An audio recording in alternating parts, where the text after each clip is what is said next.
هي امتداد لحضارة فيها أول ملكة آشورية عزفت على القيثارة عبر التاريخ، الفرقة السيمفونية الوطنية العراقية التي أسست في أربعينيات القرن الماضي تواصل تقديم عروضها الموسيقية لتضفي على المشهد العراقي لمسة راقية من الفن الكلاسيكي.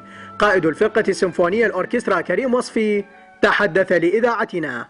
هذا الحدث الذي اعتبره حدث كبير حقيقة في تاريخنا الفني، لكن أيضا في تاريخنا المجتمعي والإنساني. قبل كم سنة كان هذا العمل يجب أن ينجز، كان طول 5 إلى 6 أشهر تمرين، الآن طول 5 أسابيع فقط. بلمسات راقية ونغمات تنساب كحلم جميل، قدمت الفرقة السيمفونية رحلة حالمة من الموسيقى، ولنستمع لفادية خليل أصغر عازفة في الفرقة.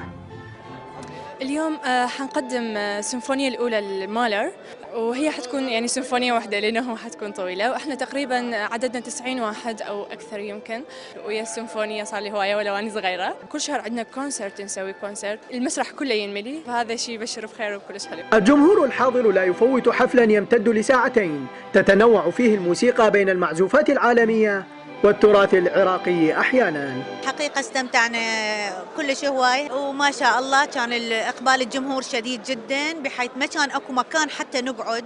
طبعا كانت احتفالية كلش حلوة، كان الجمهور كلش كثير، وهذا دليل على وعي الناس وحبهم الفن اللي يقدموه السيمفونية العراقية، وكانت المقطوعة جميلة جدا.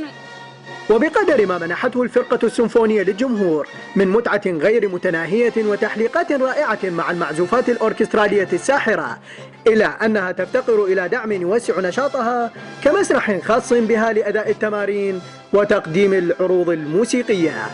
مناف الموسوي، إذاعة جمهورية العراق، بغداد.